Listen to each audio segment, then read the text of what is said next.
is going on, chat, man? We are back, and today we are reacting to 2013 LeBron versus 1991 Jordan. Chat, who is better? This was highly anticipated and highly recommended, man. So, with that being said, let's get straight into the video. But, if you guys are new to my channel and enjoy this type of content, hit that subscribe button, man. Join the crew. But, hey, before we get into this, man, 1991 Jordan or 2013 LeBron? Let me know. Because this is crazy. Let's get it. What's up, guys? Welcome back to the channel, and today once again we have another player comparison video, this time comparing what I believe are the best versions of Michael Jordan and LeBron James, that being Michael Jordan 1981 and LeBron James in 2013. His peak on defense, his all-around game was an all-time high, and Jordan 91 was very similar. His defense was peaking, he was a great athlete, a great scorer, and his all-around game was virtually flawless. Now, 2013 LeBron did win the championship. I feel like 2018 LeBron was more rounded, though. I feel like he was more rounded, but he lost that year. So 2013 is automatically better. To get into this video, I just want to say three things. So first off, I'm going to start with 2013 LeBron. This was his third year in Miami, and he was really starting to find his groove as a great all-around player. This year he averaged 27, 8, and 7. Okay. On impressive 26, basically 27. I ain't gonna lie, this is a really good stat line. This is a really good stat line, man. 57, 41, and 75 splits. And the efficiency for this version of LeBron was absolutely off the charts, shooting near 57% from the field and his career high of 40.6% from 3. And this Heat team was absolutely dominant, only losing 16 games, having the best record in the East and the best record in the NBA. And if you do remember, they actually won 27 straight games at one point, the third longest streak. Okay, see, like the 27 in a row games, bro. I don't be seeing that now, bro. Like, I don't see these types of game winners. I mean, not game winners, but these game streaks now. Like, that doesn't happen now In NBA history. And because of that great year, LeBron James, he was first team All-NBA, first team All-Defense, and he was the MVP, only one vote shy of being unanimous. And the one thing that will always impress me is that this version of LeBron James was a menace on the defensive end, and he finished second in the Defensive Player of the Year voting, only behind Marc Gasol. Dang, so what happened, bro? We need this defense back. Now, for a quick summary of LeBron in the playoffs, he averaged 26, 8, and 6 on 49, 38, and 77 splits. And this Heat team would make their way to the NBA Finals, where once again LeBron James would perform very well, averaging 25, 10, and 7 on 45, 35, and 79 splits. And my big takeaways from LeBron's 2013 playoff run are how he performed in Game 6 and Game 7 of that final series versus the Spurs. In Game 6, he had 32 points, 11 assists, and 10 boards, and he scored the last 16 points of that game for the Heat that led to the Ray Allen three-pointer. Bro, see, I like this type of aggression, bro. And in Game 7, it does get lost. LeBron James had 37 points, 12 boards, and 4 assists on 52, 50, and 100 splits. So LeBron definitely earned that title, and he capped off an amazing season with an amazing Game 7 performance. Now, moving on to Jordan and his 1991 season and how he performed. During the regular season, he averaged 31, 6, and 6. We already know Jordan's a scorer. Obviously, this is going to be up, but the rebounds and the assists are lower than LeBron's. With nearly 3 steals a game and 1 block. One block? 54, 31, and 85 splits. And this Bulls team with MJ, they would win 61 games, the best record in the NBA, and the best record in the Eastern Conference. And because of MJ's great play, as well as the Bulls' great record, he would win the MVP, and he would finish 7th in the Defensive Player of the Year voting, he would win the scoring title, and he would be first team All-NBA, as well as first team All-Defense. Okay. Now, when it came to the playoffs, Jordan's play would actually get better, as he would average 30.1 points per game, 8.4 assists, 6.4 boards. See, listen. You're supposed to get better in the playoffs. We don't want to see any decrease in anything. Once you decrease, you fell off. Come on, you're not hooping anymore, man. On 2.4 steals and 1.4 blocks, with 52, 39, and 85 splits.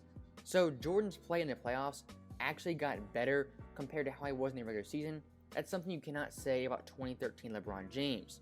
And when you look at how Jordan played in the finals, he once again elevated his play, averaging 31, 11, 6 with 2.8 steals and this guy never touched a 20-point stat, bro. Like, this guy only knows 30 and up, bro. 1.4 blocks on 50, And 11 assists. Like, you don't even expect that, bro. 550, and 84 splits. So Jordan, as the season progressed, he actually got better the deeper they went in the playoffs, something that is very, very impressive. And I do want to make a quick note, from the 91 finals, Jordan averaged 11.4 assists. By the way, this is no load management, by the way, chat. 82 game stretch, just going crazy, no breaks, nothing.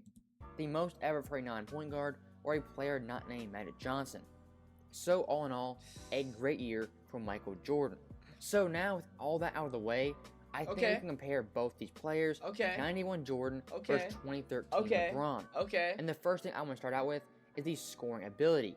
Both these players were great scorers in their own right, but the thing that gives Jordan the edge in my opinion is that he consistently got better the deeper he went into the playoffs, and he always averaged... Yeah, I don't know, for some reason he takes it more personal and gets better, bro. Over 30 points per game. LeBron, he was around that 25 point per game mark, and his efficiency consistently went down from the regular season to the playoffs and to the NBA Finals. Something you can't say about Jordan is that he got worse the deeper he went.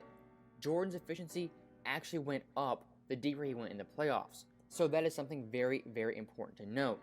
Now when it comes to playmaking, I want to look to the NBA playoffs, as Jordan averaged 8.4 assists, and in the finals, he averaged 11 a game. Now compare it to LeBron assists than a prime LeBron James. And I find that very interesting. Yeah, that's kind of crazy, bro. Because you got to think about it. LeBron's more of the passer. Jordan's more of the scorer. He does have a point on that. Dang. Interesting, because this year, 91, Jordan actually took a back seat and let Scottie Pippen handle a lot of the ball handling and the facilitating. So Jordan, taking a step back from passing the ball, actually still averaged more assists than LeBron James. And LeBron in Miami was also playing in a team system for head coach Eric Spoelstra.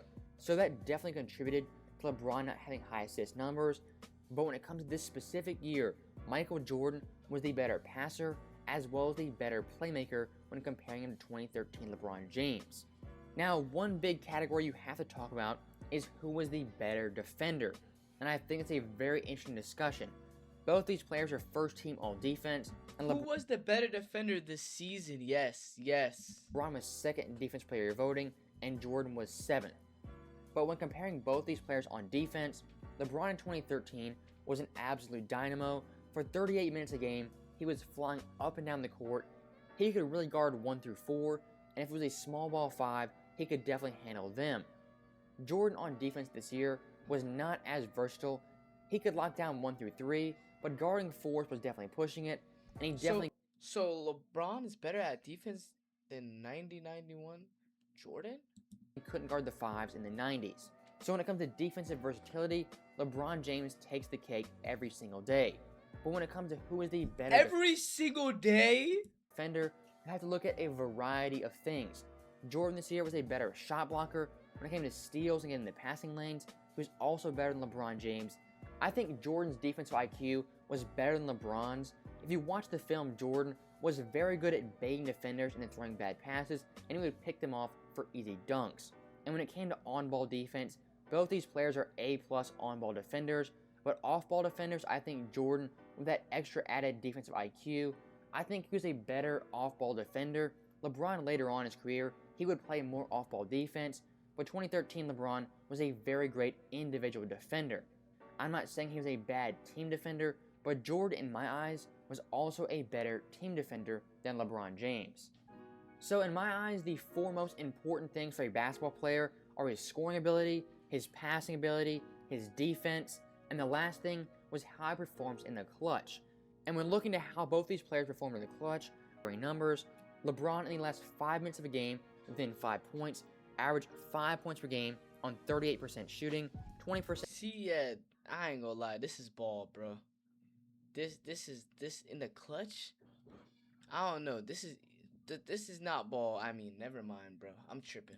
Never mind. And a staggering 100% This is bad. from the line.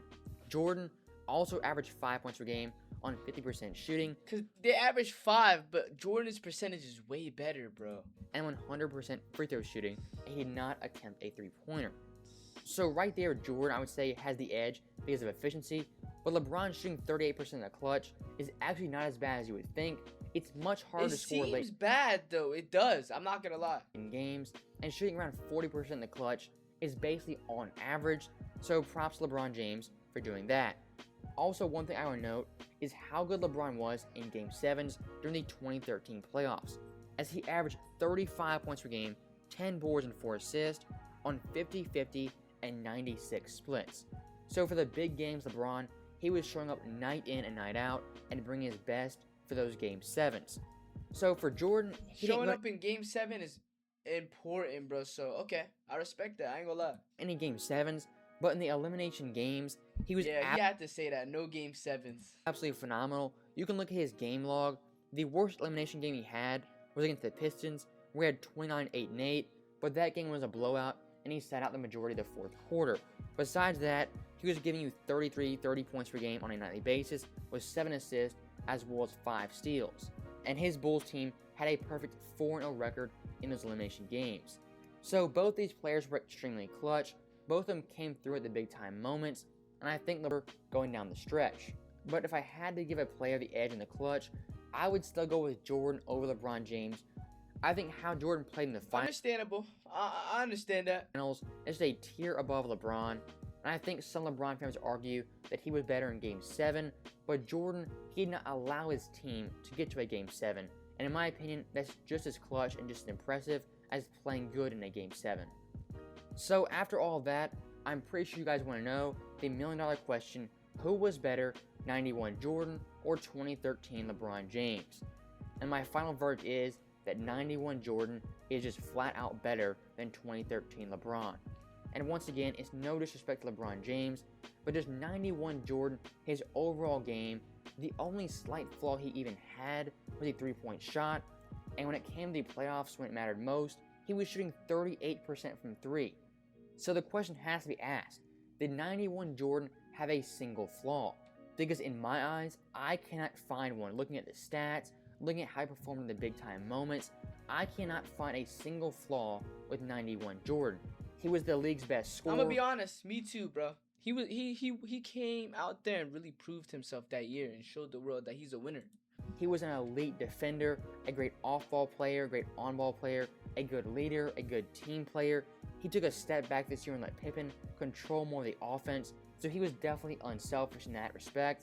And I think the one big thing that gives 91 Jordan the edge is that he got progressively better the further his team went in the playoffs.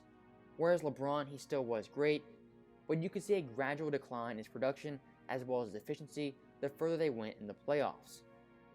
So that is really all to say in this video. I hope I laid out my case and Chat, I'm gonna be honest, bro. Let me be honest with you guys, man. Like, completely honest with you guys. I'm taking MJ, bro.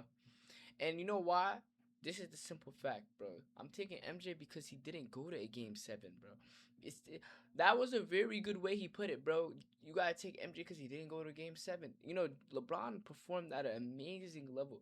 That Miami Heat, LeBron's a dog. But, bro, I gotta take MJ, bro, in the clutch. You know what I'm saying? But this is the end of the video, chat, so make sure to like, comment, subscribe, and let me know down below what you guys think about this video and who do you have, man. But, you know, make sure to like, comment, subscribe, and I'll catch y'all next time. Yes, sir.